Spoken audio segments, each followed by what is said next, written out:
Hi, it's Teisha. Thanks so much for tuning back in. And we have 10 minutes to go. So let's go over some of our real estate finance. I already told you why I'm able to do this. So now let's talk about some passionate stuff.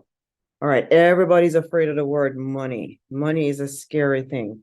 And the problem is that when you go to buy real estate, it's a big investment. The average home, I'm just talking about Florida only because that's all I can give you information on. So let's say you're buying Florida. The average home there is $400,000. I don't know about you, but that's a lot of money. It's going to always be a lot of money. So you don't have $400,000, and that's okay. What you're going to do, you're going to borrow from a bank. That's what you're going to do. You're going to borrow money from a bank, and the bank is going to give you a mortgage. So the bank is going to give you a mortgage, and they're going to record it against the property. That's the property you're interested in. And they record the mortgage amount. So the bank is going to want you to have some skin in the game. And because the bank want you to have some skin in the game, you're going to have to come up with a down payment. And if you live in the United States and it's your first time home buying, there's a program called FHA, which is 3.5% down. Let's just round it to 4% for now. 4% of 400,000. 4 is 16,000. So that's what you're going to need for your first down payment, 16. And don't forget, there is this thing called closing cost. What is closing cost? It's usually the tax, the recorded deed. I like to put it at high numbers. I used to call it 6% of the purchase price. So 6 4s are 24. So that's taxes and documents to close. So young people, you're looking at 16 4, 6 and 4, 10. So you're looking at approximately $40,000 to buy your first home. Those are some scary numbers. Not only that, then you're going to have a mortgage recorded against the property. So let's say you put 16,000 down and it's 400,000. What do we get? I'm hoping that you are all paying attention. 6 from 10 is 4. 10 from that is 9. So you are looking, young people, at 11. You're looking at what? 384, 384. So that's how much you would be owing the mortgage. And the mortgage, how do they get paid? I mean, if somebody lends you 384 and you're going to get paid over 30 to 40 years, do you think that you're only going to get 384? Come on, you don't expect that, right? The bank is in the business of making money, okay? So they're going to lend you 384, but they're going to charge you something called interest, okay? Interest is what the bank charges, and that's a percentage against the money you borrow, and that's how the bank makes money. Interest is fluctuate. You get a fixed interest or an adjustable rate, okay? The fixed interest you'll get for the remaining of the loan. Loans are 30 to 40 years in the United States. I know some countries loans are 15 years or 20 years, but they're all the same. Everybody's getting a mortgage. It's part of life. I always call mortgage part of life. Death and life is, taxes and death are part of life. So are mortgages. You can pay them off. So don't worry about that. After a while, income will catch up. So it's scary when you get in, but when you keep working, you'll get used to it and you'll start making more payments. So we talked about the 30 to 40 years of the mortgage payments and the 384. So interest rate is being charged. So in the United States, the bank sets interest rate by the Federal Reserve. So the Federal Reserve sets the interest rate. So that's how you don't know what you're going to be paying today for a home, because interest rate probably now, I think I'm saying, let's say for argument's sake, it's 7% for a mortgage. I can tell you in 2020, interest rate was probably 3% for a mortgage. And I'm telling you, I'm 47 years old. It's not many times I've seen 3%. So if you miss out on that, it's just part of life. Don't wait for it to come back to 3%. I do not know if we'll see that in our lifetime. 7% is normal. So we got to deal with what we have on the table. So we are dealing with 7% here. And interest rate can go up, it can go down.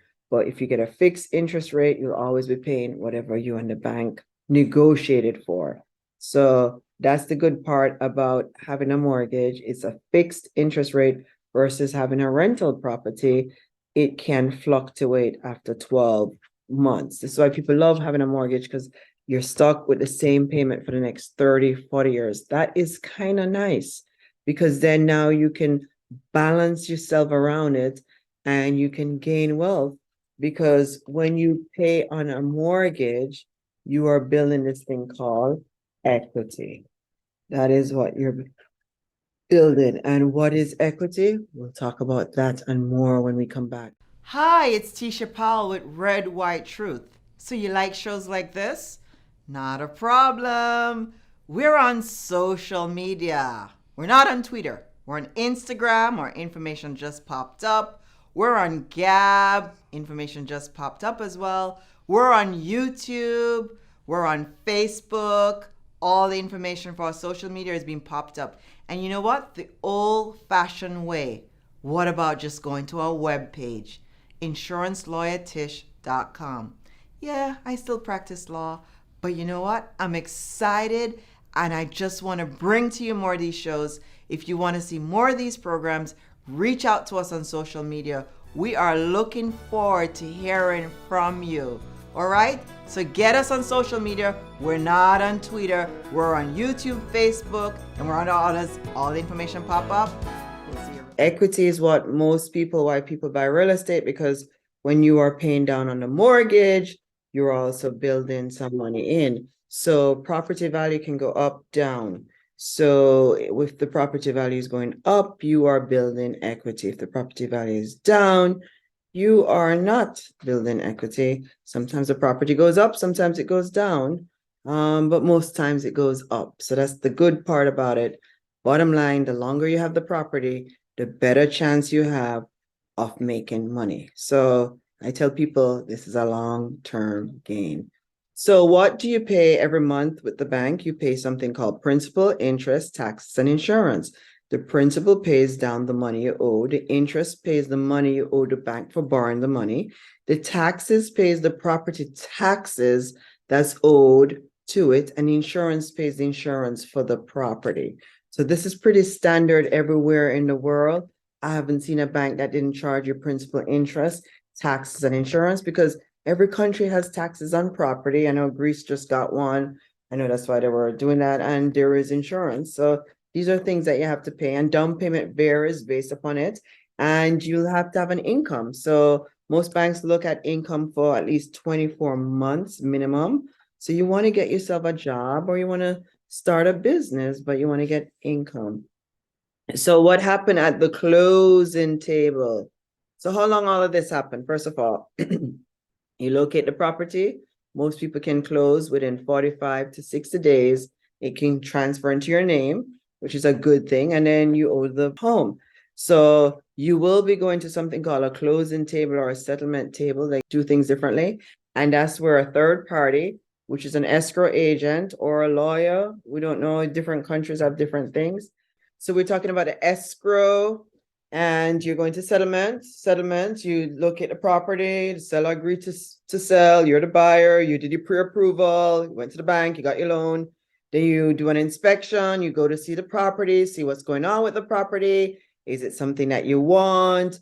Then you're going to get an appraisal, the lender is going to appraise the property, which you're paying for, but the lender has control over it, and the lender sends somebody to look at the property and tell the value. And that's a good thing, because you don't want to pay too much for a property. If the property you negotiate to pay is 400 and the appraiser come back at 300,000, why should you pay 4? Shouldn't you pay the less amount? So it's good to get a value on, especially something that expensive.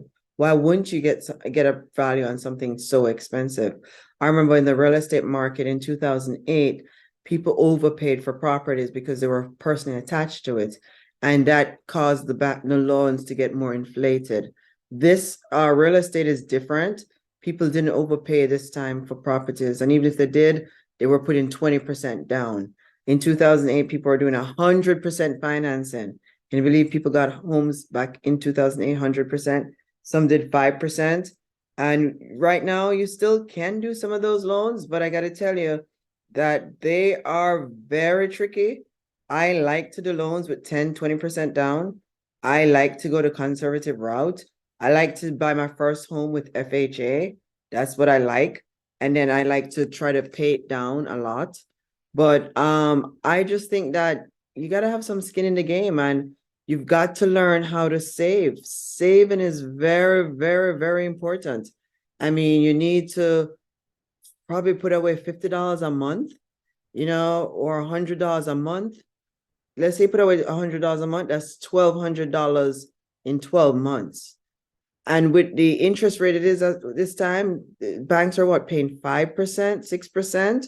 So you put that in on a savings, 5%, that's like, that's pretty good money you're adding up to it. Let's look at it, 1,200 at 5%. What's going on in this country? That's an extra $60 there, right there. So that's 1,260, just like that. You make close to $100 for putting away 1,200. And then you repeat that again. And before you know it, after 5 years, that's 1, 2, 3, 4, 5. That's 5,260. 7 years is 7,260. And everybody says money doubles every 7, 10 years. That's close to $15,000 when you save it with interest. So that can happen in 5 years, and you set it automatically. So don't tell me you can't put away $50 a month. Don't tell me you can't put away $100 a month. Pay yourself first. Come out of debt. If you really want that real estate, you'll start putting away $50 to $100 a month. 12 months of that, that's $1,200 you save. We got to do better with our savings. They say that we can't save. They say Americans can't save more than $400. Yes, we can. We could put $50 away per month. I'm telling you, watch this program, put away $50 a month. Within 12 months, you see what happens. Don't tell me you can't put away $50 or $100. You can do that. I'm Teisha Powell. We'll talk soon with the Real Estate 103. God bless you all. See you soon. Subscribe. Keep watching. We are very grateful for all the views, and we look forward to doing more real estate seminars. We look forward to helping people save more. Savings is very important. Without savings, we're going to be doomed. So we got to put away even $50 a month. We can't just keep buying. We have to cut back. Save, people, save. Speak soon. God bless you all.